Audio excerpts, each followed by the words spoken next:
26 mars 2025. Bonjour, bonsoir à tous. Vous êtes sur la radio-télévision Fadris à l'heure de votre bulletin d'information. Le taux de référence calculé par la BRH pour ce mercredi est de 130,61 gourdes pour $1.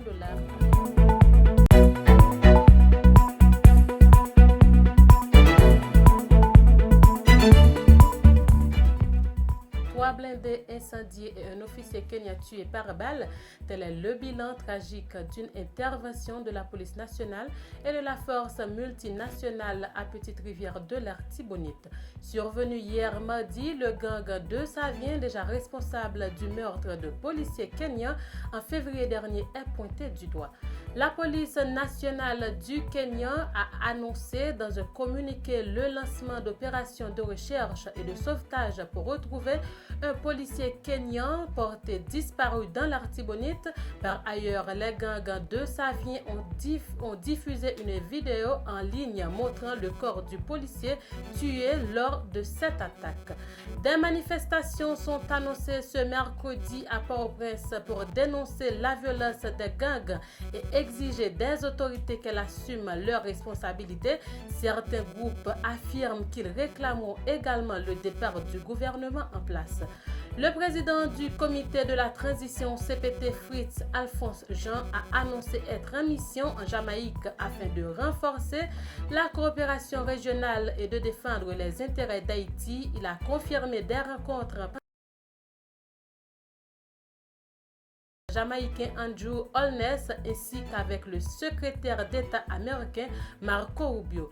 L'inauguration du centre d'incendie et de secours du parc industriel métropolitain a eu lieu hier mardi. La cérémonie a été présidée par le CP Joseph Frinel en présence du ministre du Commerce James Monazar.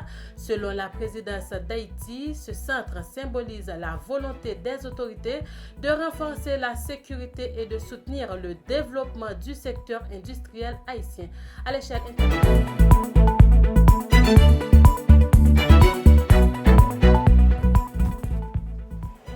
Aux États-Unis, une cour d'appel a autorisé hier mardi l'administration Biden à suspendre l'entrée de nouveaux réfugiés dans le cadre d'un procès lié à une directive présidentielle sur le système national d'admission des réfugiés.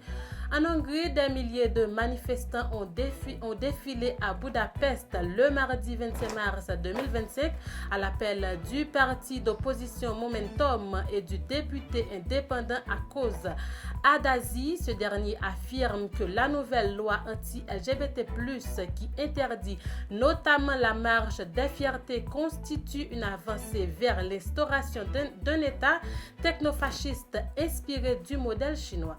Pour clore ce bulletin d'information, Madame, Monsieur, en Allemagne, Daniela Klett, ancienne membre de la bande Abba-Ader, un groupuscule terroriste d'extrême gauche actif dans les années 1970 et 1980, a comparu devant la justice le 25 mars à Celle, au centre du pays. Elle a accusé de vol à main armée destiné à financer sa cavale en plein cœur de Berlin. Ici prend fin ce bulletin d'information. Madame, Monsieur, pour la présentation, c'était Forcy Muriel au micro. Au revoir.